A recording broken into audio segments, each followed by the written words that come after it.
ॐ तमेकं शरण्यं तमेकं वरेण्यं तमेकं जगत्कारणं विश्वरूपं तमेकं जगत्कर्त्री पात्रिपहेत्री तमेकं परं निष्कलं निर्विकल्पं वेदांत प्रवचन रथ रथी आत्मानं रथिनं विद्धि शरीरां रथमेव तु बुद्धिं तु सारथिं विद्धि मनं पग्रहमेव च। मर्मानुवाद। वेदांत বলছেন মানবের দেহটি একটি রথ। মানবের 10 ইন্দ্রিয়গুলি শক্তিশালী দুর্ধর্ষ ঘোড়া। মানবের মনকে বলেছেন লাগাম, মানবের বুদ্ধিকে বলেছেন সারথি এবং মানবাত্মা অর্থাৎ জীবাত্মা রথী। জীবাত্মা ও পরমাত্মা হৃদয় গুহায় একই সঙ্গে অবস্থান করে, ঠিক যেমন জলে লবণ মিশে থাকার মতো। সেই জীবাত্মার অহংবোধ অর্থাৎ আমি, জীবাত্মার অহংবোধ অর্থাৎ আমি বোধ জন্ম নিল ঠিক তখনই যখন সে পঞ্চতন্মাত্রকে অর্থাৎ শব্দ স্পর্শ রূপ রস গন্ধকে লক্ষ্য করে হৃদয় গুহা থেকে বেরিয়ে জীবাত্মা আপন পরমাত্মা সে ভগবান থেকে বিচ্ছিন্ন হয়ে অনন্তকাল ধরে অনবরত সংসাররূপী গভীর অরণ্যে সুখের খোঁজে ঘুরে মরছে। সুখ ভেবে যেখানেই সে যাচ্ছে সেখানেই প্রতারিত হচ্ছে। জীবাত্মা মনে করছে এই সংসারে সব জায়গাতেই সুখ, কিন্তু সংসারে কেউ সুখী নয়। এই সুখ ভেবে যেখানেই আমরা যাচ্ছি সেখানেই প্রতারিত হচ্ছি, অর্থাৎ ঠকছি। তাই এই জগৎ সংসারকে বলা হচ্ছে প্রপঞ্চ, অর্থাৎ ঠকবার জায়গা, আর অপ্রপঞ্চ যেখানে মানবকে ঠকতে হয় না, সেই পরম পদ, সেই পুরুষোত্তম পরম পদ, যেখানে গেলে মানবকে আর ঠকতে হয় না। সর্বদা সাধন শূন্যতার দশা, সাধন নেই, ভজন নেই, ভগবানের নাম গুণ কীর্তন নেই, শুধু ভোগ আর ভোগ আর ভোগ। এই অবস্থা ভোগ নয় ভোগাসেই জানিবে নিশ্চয়, এবং সে নিতান্তই করুণ তার অবস্থা।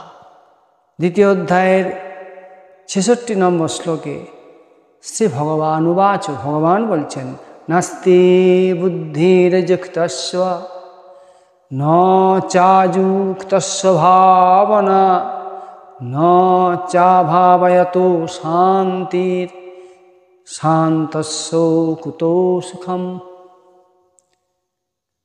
ব্যাখ্যা: যার মন এবং ইন্দ্রিয়গণ নিজের বশে নেই তার নিশ্চয়াত্মিক বুদ্ধি হয় না, অর্থাৎ সে ঠিক করতে পারে না কোনটা শুভ কোনটা অশুভ।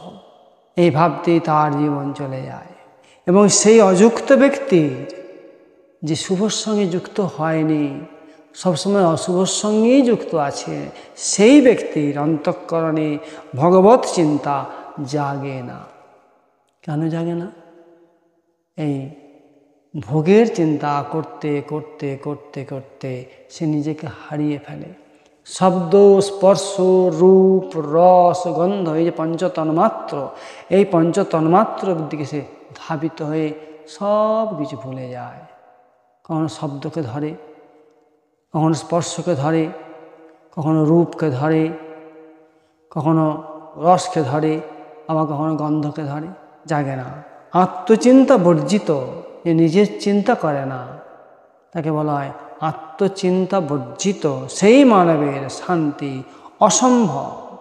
আর শান্তিরহিত মানবের সুখ কোথায়? জীবাত্মা যতদিন পর্যন্ত জীবাত্মা আমাদের ভেতরে যে জীবাত্মা এবং পরমাত্মা, জীবাত্মা আমি, পরমাত্মা ভগবান, এই যে জীবাত্মা যতদিন পর্যন্ত না সেই পরম সুখস্বরূপ পরমাত্মা শ্রী ভগবানের কাছে পৌঁছচ্ছে ততদিন সে সুখ শান্তি পেতে পারে না। আর তার এই করুণ দশা দেখে ভগবান দয়াময় তাকে মানব দেহরূপী সমস্ত রকম সাধনার উপযুক্ত সুন্দর দেহ রূপ রথ দিয়েছেন। ইন্দ্রিয় রূপ শক্তিশালী দুর্ধর্ষ ঘোড়া দিয়েছেন। তাতে মনরূপী লাগাম লাগিয়ে সেগুলিকে বুদ্ধিরূপী সারথীর হাতে সঁপে দিয়েছেন। জীবাত্মাকে ওই রথে বসিয়ে তাকে তার প্রভু করে দিয়ে নির্দেশ দিয়েছেন, যাতে নিরন্তর বুদ্ধিকে সৎপথে নিবিষ্ট রাখা যায় এবং পরমাত্মা শ্রী ভগবানের নাম, রূপ, লীলা, ধাম প্রভৃতির শ্রবণ মনন কীর্তনাদিরূপ প্রশস্ত সহজ পথে চালিত করে শীঘ্রই পরম ধামে উপনীত হতে পারে।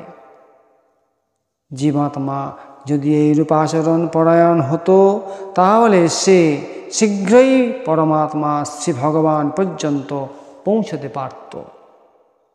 কিন্তু সে পরমানন্দময় ভগবান প্রাপ্তিরূপ মহান লক্ষ্যের কথা ভুলে গিয়ে মোহের বশবর্তী হয়ে সেদিকে তার লক্ষ্যই থাকে না। সে বুদ্ধিকে সৎ প্রেরণা দেওয়া থেকে বিরত হয়। ফলে বুদ্ধিরূপী সারথি ভিন্নমুখী হয়ে পড়ে। সে মনরূপী লাগাম ইন্দ্রিয়রূপী দুষ্ট ঘোড়ার ইচ্ছার উপর ছেড়ে দিয়েছে।